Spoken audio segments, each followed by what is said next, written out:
So first, I would like to introduce you a little bit. I will start with James. James is from Paponditi. He has Peace Kids Academy. We have been working together for, I have no idea for how long, many years. 15, 16, 17.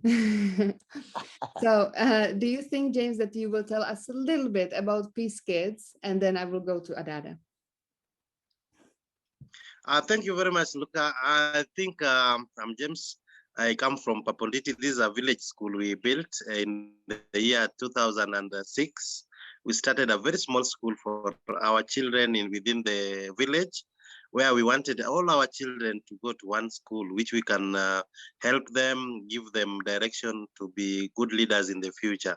So we managed to build a whole school, thanks to support from other friends in Czech, who help us a lot to really do all the classes, 11 of them. So currently we have from early childhood development to class 8, where we give them a basic education in Kenya. In Kenya, we have 844, 8 years in primary school, which we now give them. Then they got for 4 years in secondary and another 4 years in university. So that is the current system in Kenya, which help our children to grow and to be educated for their better future. So far, that is it. Thank you. Okay. So let's go to Adada. Adada is from Kibera, and maybe he can introduce Kibera Utu. Okay, thanks a lot, Lucy. Okay, my name is Ahmed Ibrahim. I'm from Kibera, and Kibera is situated in Nairobi, the capital city of Kenya. And the school is located in informal settlement in Kibera. The school now is 12 years old. We started long time ago. Currently, when we are starting the school, we had only 3 classes, and now we have more than 15 classes, thanks to the support from our friend in Czech and Lucy and the team from Central Dialogue for fundraising for us to make the classes. Now, the reason why I started this school, we believe in with good education, the kids in Kibera will be able to live a better life than the life that they are staying with their parent currently. So that's why we decided to start at least the Utu Academy. And when we were starting the school, we had like 22 kids. Like now we have almost 320 kids in the school. And this year we did our final exam for class 8 for primary level. This year was our first time to do it. And amazingly, the kids performed very well since it was our first time. And thanks a lot for the support of parents from Czech Republic. At least the kids are seeing hope, and they have really tried their best to perform in the final exam. Yeah. Perfect. Thank you. Thanks. Okay, so what I wanted to talk about already James touched is how the education system in Kenya works. James was already saying that it works as 844, 8 classes in primary school, 4 classes in secondary school, and 4 classes in the university. And since we will be sending out the report forms for the kids for this term, I wanted to ask you if you can tell me something, how the report forms usually work. How are the kids graded? For example, in the primary school, what are the grades that they get? Because, for example, in Czech, we have 5 grades. We have from 1 to 5, 1 being the best and 5 being the worst. If the kid gets 5, he didn't pass to the next, to the next year, and he has to repeat the class. How does it work in Kenya? Thank you very much, Lucy. In Kenya, the grading system is from grade A, which is the best, and B, C, D, up to E. E is the worst grade, like over 100% when a child scores less than 30% or 20% or 10. That one is grade E. When you are at 80% to 100, then that is grade A. there are like that up to the last grade. So when you see grade A in any report, be it a subject or overall grade, that is best performance. That is one of the best boys or girls in that class because they have performed very well. B will be the second best in terms of grading. B, which is letter B, will be the second best, thereabout in 75% up to 80. 80 is up to 79 because 80 is A. Then you go to C, grade C now around 50 to 60 there, or 50 to 59. That's the grading we have here in Kenya. Then D, of course, is 40. Yeah. Okay. And sometimes at the report forms, you see only the percentage. Am I right? Yes, like the exactly. total marks. Yes, sometimes you have the total marks out of the total aggregate. In this case now for subject is over 100%. The best is 100, then you have some number out of 100. So you can gauge whether it's B or A, depending with the marks. If it is 50s, that is C. If it is 60s, that is B. If it is 80s, that is A. Okay. There until down like 30, 20, that is E. So that is how the grading system works. And again, overally, when they mark Total. they mark out of 500. So when a child gets 400 out of 500, that is A. Then 350 to 399 is a B, like that. And, so that's how our grading system works. Can I ask you, what does it mean a total? You know, like Total. what does it talk about? Is it like the total? Like the total is the overall marks. Let's say like in maths, English, they add the percentage that the kid has got, and then it will be over like 500. Okay, so they add only which subjects do they add? English, math, Kiswahili? English, maths, Kiswahili, science, and the social study and social study. Okay. That yes, they are fine. Yeah, that is on primary level. But on secondary level, they deal with the grades that James have said, I've told you, A, B, C, D, that way. Yeah. Okay, so on the primary level, we will see the percentages. And then we will see also the total percentage from 500. And then on the secondary level at high schools, we will see A, B, C, D, maybe A. And that's a little bit different grading. And what about the universities? Universities, they have, I don't know how you call it, but 1, 2, 3, like there are points. I don't know how they call it. I can recall how I'll tell you. But they are not. Also, they are A, B, because there is aggregation that up to this number is A, up to this other number is B, like that up to the E. Okay. Which E means the least performance. Okay. So, and now when I will go back to the school year, usually the school year starts in January. Then in April, you had 3 months. Long holiday. Yes, holiday. Then on May, you started term 2. And then August was holiday. And on September, you started term 3. And December was holiday. Yeah. So it was 3 months in school, 1 month away, 3 months in school, 1 month away. And now, due to COVID, it changed. So if I understand it right, last year in 2020, you were in school for the first term. Yeah. Yes. Then the second, up to March. Up to March, 3 months. Yeah. Yes. And then the second term and third term, the kids were not at school, but some kids went to school for the third term. Yeah. Yeah, in October. In October, the kids from classes 4 and 8. Yeah, 4, 8, and Form 4. Those are the candidates. Okay, so the candidates. They're going to do their final exam. So the government decided, let's start the reopening of the school in phases with the candidates to see how we can tackle the COVID issue. Okay, So classes 4, 8, and then class 4 from high schools. And then all of the other kids went to school now in January. And what we will see on the report forms, and that's why also we are making this Zoom, Yes.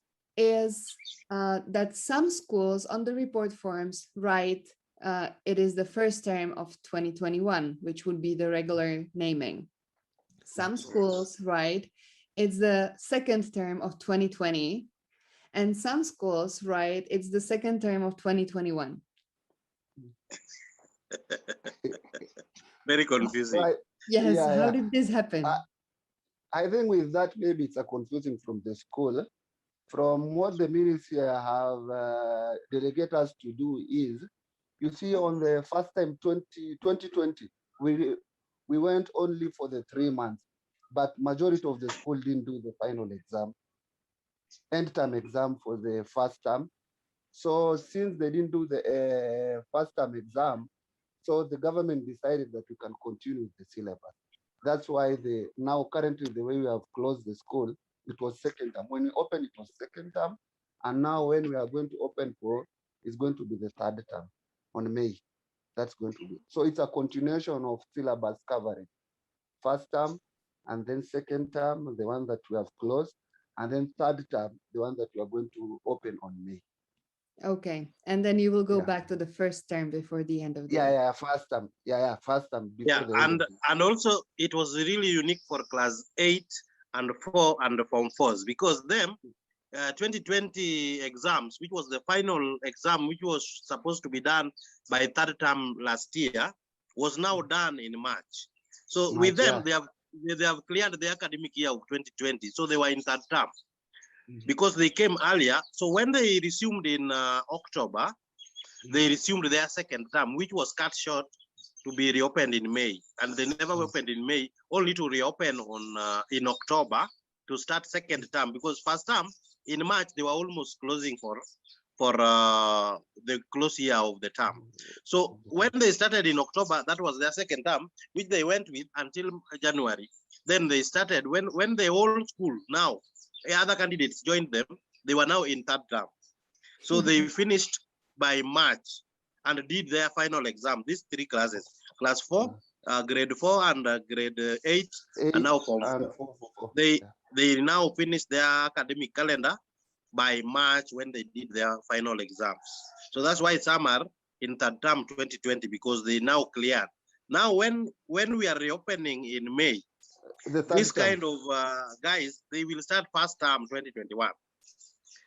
While the others who joined them in January will now be in third term of 2020, because they have just cleared their second term in April.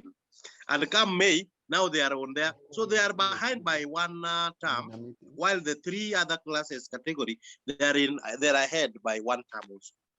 Okay, so it is confusing. So my message to the adoptive parents will be, don't look at the name of the term, because it will be confusing. Even the teachers themselves are confused. Even when doing the reports this term, most of them were even lost. They didn't know. Okay. For several years, it has been normal. Every year, we knew by March, by May, we are in this second term, and by September, we are in third term. This is now very confusing. Okay, I can see it is very confusing. So if we leave this confusing topic, and the only thing that I will get out of it is that every school will name the term its way, and it depends on the class in which the kid is. Let me go to another confusing topic that sometimes appears, and that's the names of the kids at the report forms. Because sometimes we have kids in our program, and their names in our database are different from the names that appear on the school reports. And these are also different from the names that appear on the letters from the kid itself, or himself. So I wanted to ask you about this, like, what's up with the names? Yes, if I can come in. Okay, Yes, let me go ahead. come in. What happens Okay. when they are doing the admission? In Kenya, the government was not strict initially, even when we went to school, that you don't come. Initially, they didn't want, or it was not a mandatory to come with the birth certificate to confirm the name. So whichever name the child will say in class 1, let's say in early childhood, when joining that school, that's So the when name he is that the about teachers 3 years have in old. their record. Yes, at that time, the kid is 3 years old.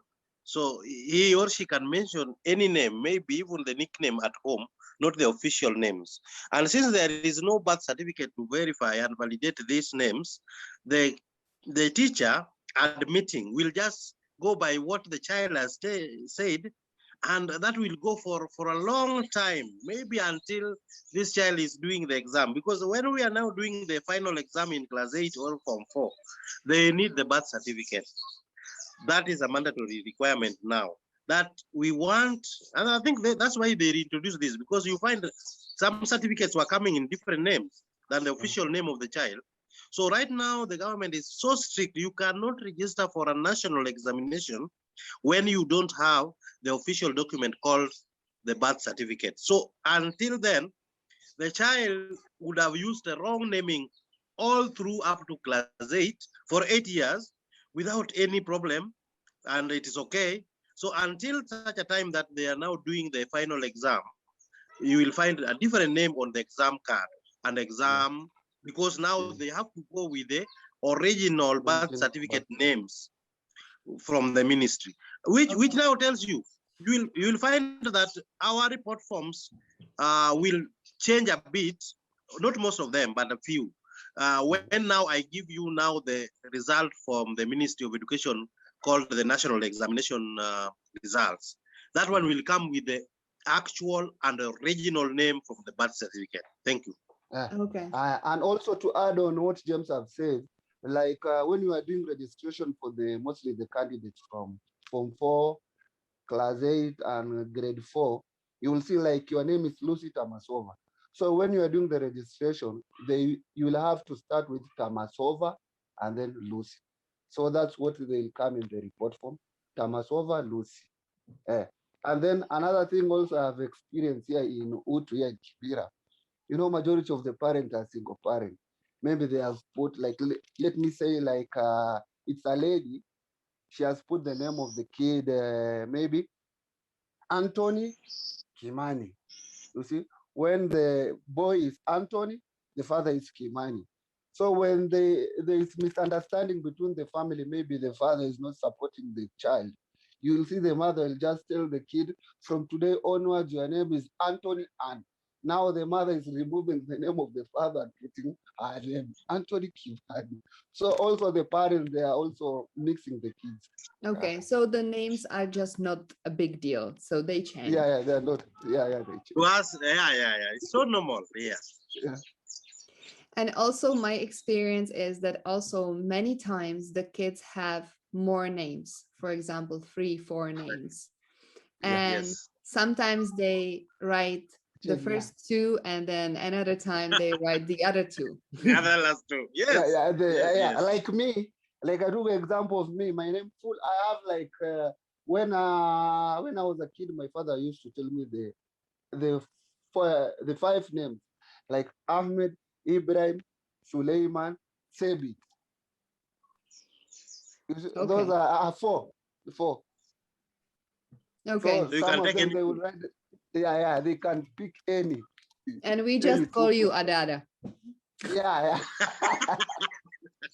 So that is the importance of having a nickname. Okay. It never changes. Okay. And you recall the boy, our first boy in our list in Papunditi, Mize, Joseph, Uchieng, Ugodo. Even the Mize is not like a formal name, but his name at home, the nickname everyone refers to him. So he had to put Mize, Joseph, Uchieng, Ugodo, and etc. And the name is so long. And in his now final certificate is Joseph, Ochieng, Ugodo, those 3. Those are official now with the government. Okay. Yeah, so and also Lou, when it's come to the name, Luos, they are very funny. When it's come to naming of the kids, you can find also in the maybe you can find in the some of the kids in Luo, they have been called Fearless Omondi, Hurricane Katrina Akinyi. Yes, that's true. Yeah. We have a few kids like Winston Churchill, Ochieng. Yeah. Yeah, those are Luo names. Those are Luo names. Yeah. Okay. Even so Obama. when we are now touching the topic of the names, and that will be my last question, and then we will finish. How do the parents in Kenya choose the names for their kids? Like, and I know that it mostly, is like, different with different tribes. So let's start with Adada, and then let's go to James. okay, like in our community, mostly what we do, we choose the name depending on the family tree. Like, you see, my great-great-grandfather was Sebi. So when I have a kid, maybe I'll call, if it's a boy, I call him Sebi.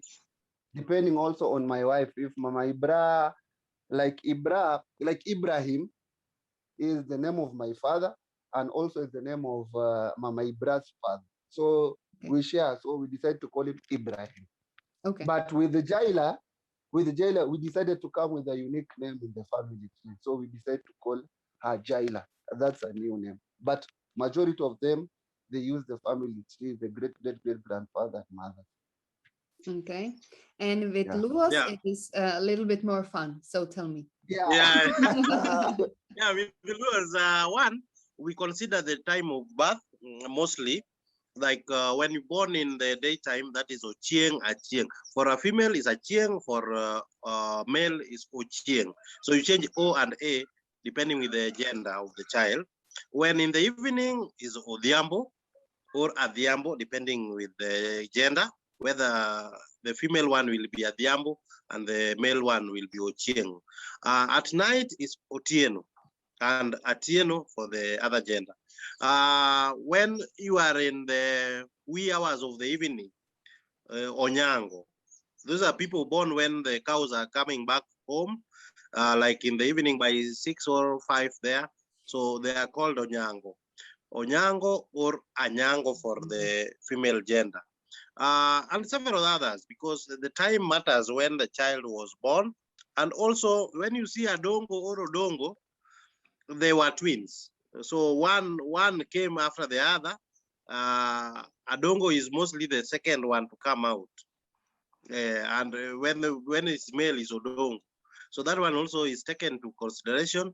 And now in the recent times, like Luo people trying to go with the current affairs. COVID, we will get lockdown. You'll start seeing lockdown. Like when we had the election in when we had the election, or Kofi Annan came to Kenya in the year 2008, you will see Kofi Annan, somebody, you will see Michelle Obama, somebody like when Obama came to power. So they go with the current affairs also to name their children. And they name after prominent people. When someone becomes an MP, let's say, member of parliament, then those kids born within that period, most of them will take the MP's name. Or also the member legend of footballer. Yes. Also the legend footballer. Yeah. Yes. Also they have like the English footballer. Let's say like in Czech, the famous footballer Paul Nedved. Yeah, you'll find in Luo they have Nedved. I'm a Peter Czech. Yeah. Czech. Somebody. Yeah, they have. Okay. Yeah. And also, Lou, before you stop the recording, also we know now we are now facing out the system of education 844. Now we have another system. James, it's 7222. 7222. Yes. And also still on the report form, you will find from let's say grade 1, 2, 3 up to 4. They don't use the marks that we are talking about. They are using the same system in Czech. Yes, and again, Lucy, yeah. if you can, And if you then can they check, don't. if you can check in your records, you will find that the most of our children in class 1 below, living alone the ECD, which is early childhood development, the one class 1, 2, 3, most of them don't have reports. Up to 4, most of them don't have reports. One, because the new system is a bit tricky, even to generate what we call a report by then. The one It's with tricky. A, B, C, D, and F or marks or whatever. It is not marks based. It is, they are just recording, I don't know how we call them, 1, 2, 3. Exceeding.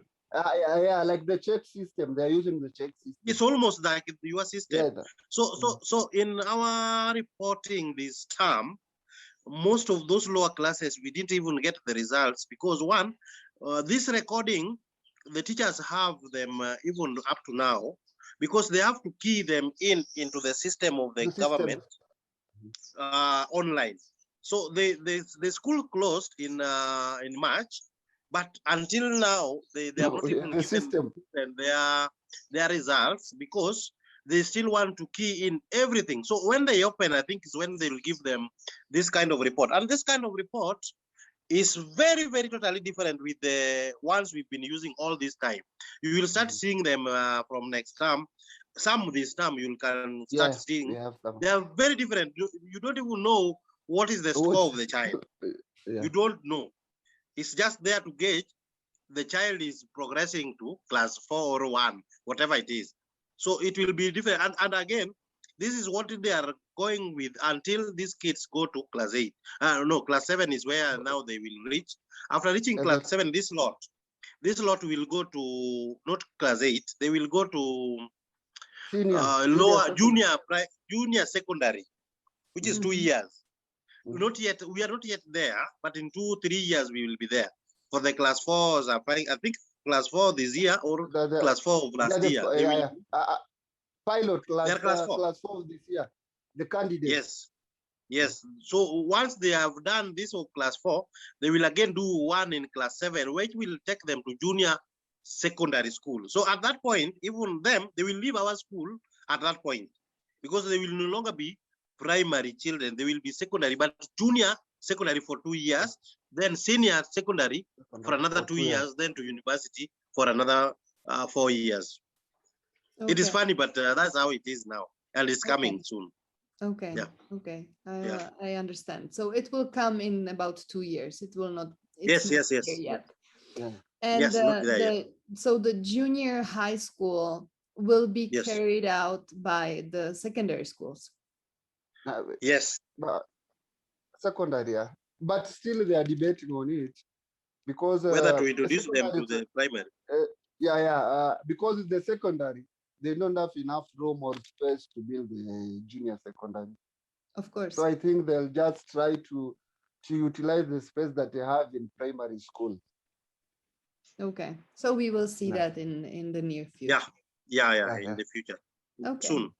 Okay, perfect.